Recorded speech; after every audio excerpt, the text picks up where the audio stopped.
시청자 여러분 안녕하십니까. 부동산 관련 이슈 및 사건 사고들에 대해 썰을 풀어보는 코너 별꼬리당의 측정불가 인사드리겠습니다. 그저께 드디어 저희 측정불가와 부동산TV의 시청자 구독자 수가 무려 100명을 드디어 돌파를 했습니다. 이런 기세면 거의 파죽지세 정도까지는 아니더라도 그래도 나름대로 선방을 잘 하고 있지 않나 그런 생각이 들고요. 우리 구독자분들의 성원에 힘입어서 더욱 좋은 내용으로 보답하도록 하겠습니다. 오늘은 흥미로운 뉴스 기사가 있어서 소개를 해드릴까 합니다. 바로 담배 소매권에 대한 기사인데요. 우리 부동산과는 직접적인 관련은 없지만 부동산 중개 시 이 담배 소매권도 포함시키는 경우가 종종 있고 또 이 담배 소매권 때문에 심심찮게 분쟁이 발생하기도 하기 때문에 이번 주제로 선택했다는 점 양해 말씀 부탁드리겠습니다. 그럼 기사 내용 보시도록 하겠습니다. 지난 4월 17일자 뉴스입니다. KBS 뉴스 기사인데요. 상가의 유령 슈퍼만 7개, 담배권이 뭐기에? 라는 다소 궁금증을 불러일으키는 제목의 기사가 올라왔습니다. 기사 내용을 정리를 해보자면 서울의 한 신축 아파트에 공실로 나와있던 아파트 상가에서 최근 이상한 일이 벌어졌다고 제보가 들어왔다고 합니다. 그래서 기자가 가서 조사를 해보니 최근 한 달 사이에 1층에 공실로 있던 상가 7곳이 모두 입점을 했는데 그게 전부 편의점 또는 슈퍼였다고 합니다.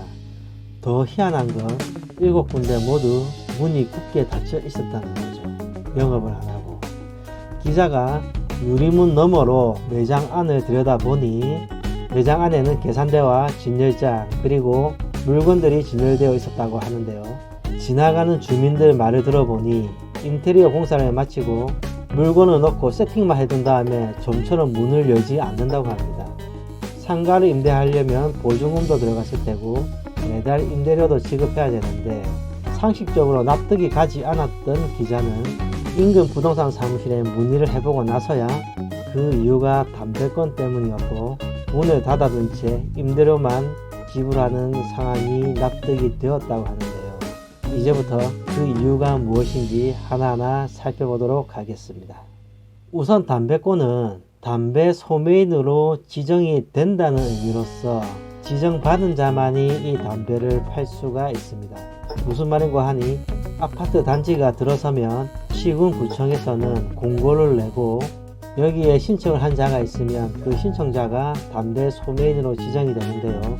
이때 신청자가 많이 몰리게 되면 이 중에 추첨을 통해서 담배 소매인을 지정을 한다고 합니다.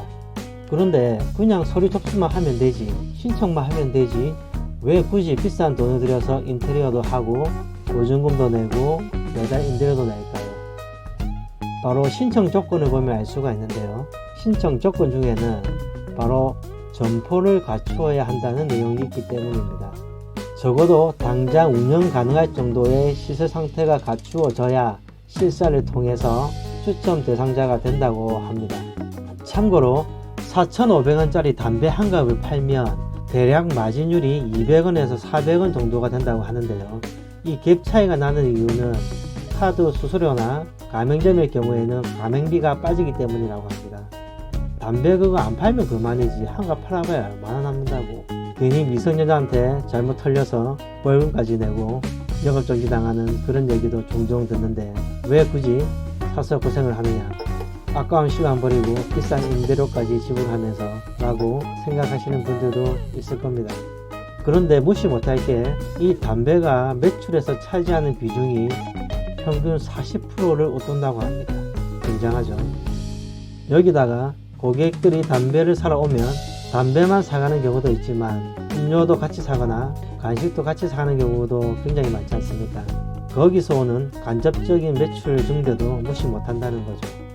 소위 말해서 담배권 없는 편의점은 편의점도 아니라는 그런 우스갯소리가 있을 정도라고 합니다. 그런데 이것만 있느냐? 아닙니다. 담배 소매인으로 지정이 되면 더 큰 혜택이 있습니다. 바로 영업소 간 거리 제한인데요. 서울시 같은 경우에는 영업소 간 거리를 100m 이상으로 지정해 두고 있고 우리 부산 같은 경우에도 50m로 지정을 해두고 있습니다. 뭔 말인가 하니 서울에서 담배 소매인으로 지정이 되면 인근 반경 100m 안에서는 다른 사람들은 담배를 팔지 못하는 배타적인 권리를 가진다는 겁니다. 여기서 거리 측정은 영업소와 영업소 간의 직선거리가 아니고 사람이 다닐 수 있는 보행도로 그 거리를 측정한 거리라고 하니까 참고를 하시고요. 규모가 그리 크지 않은 이 뉴스의 상가 같은 경우에는 담배 판매를 독점할 수가 있어서 그래서 더 경쟁이 치열했던 거죠. 어쨌든 나라에서 영업 권력도 지정을 해주고 보호도 해준다니 이런 꿀같은 아이템이 또 있겠나 싶습니다. 특히 요즘같이 뭐 하나 잘 된다 싶으면 너도 나도 다 달려들어서 결국 다 같이 망하는 그런 자영업의 현실에 비춰보면 더 그렇지 않나 그런 생각이 듭니다.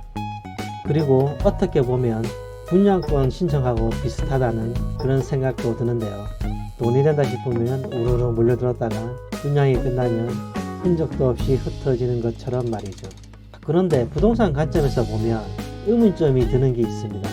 이 사람들이 담배 소매권을 취득을 해서 영업을 잘 하다가 개인적인 사정으로 인해서 접어야 될 때 이 담배권을 권리금처럼 양도를 하는데요. 아까 담배권은 시군구청에서 지정을 한다고 했는데 과연 이 담배 소매권을 양도할 수가 있느냐 하는 문제가 발생을 하죠. 여러분이 생각하시기에 담배 소매권을 타인에게 양도를 할 수 있다, 없다? 결론부터 말씀드리자면 불가하다입니다. 아까 말씀드렸다시피 담배 소매인은 시군구청에서 지정하는 자만이 할 수 있다고 담배사업법에 명시가 되어 있고 양도받은 사람은 직접 시군구청에서 지정받은 자가 아니라는 게 법원의 입장입니다. 만약 이런 양도 사실이 밝혀지면 양도인의 담배권은 취소가 되게 됩니다. 실제 담배 소매권이 취소가 되어서 양도인이 행정소송을 걸었다가 패소한 사례가 실제 있었습니다. 그러면 부동산 현업에서는 보통 어떻게 하냐면 담배 소매권이 양수인에게 인수인계되지 않을 시에는 계약을 무효로 한다는 특약을 걸고 진행을 합니다. 그 상태에서 양도자는 조용히 폐업 신고를 하고 양수자는 조용히 신청을 하게 되는 거죠. 아까 담배 소매인 지정은 공고를 통해서 추첨을 한다고 하지 않았습니까? 그런데도 불구하고 이게 은근히 먹히는 이유는 바로 공고 방식에 있는데요.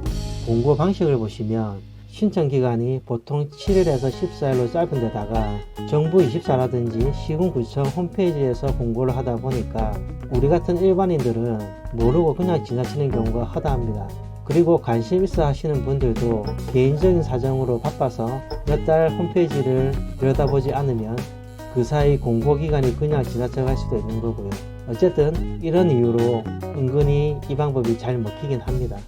어떻게 보면 담배 소매인의 기득권을 어느 정도는 보호해주는 게 아닌가 하는 그런 생각마저 들기도 하는데요. 어쨌든 이 세상엔 돈 버는 방법도 가지가지고 돈 버는 행위도 참 다양하다는 걸 다시 한번 느끼게 되는 그런 기사가 아닐 수가 없습니다. 오늘 준비한 영상은 여기까지고요. 지금까지 별꼬리당의 측정불가였습니다.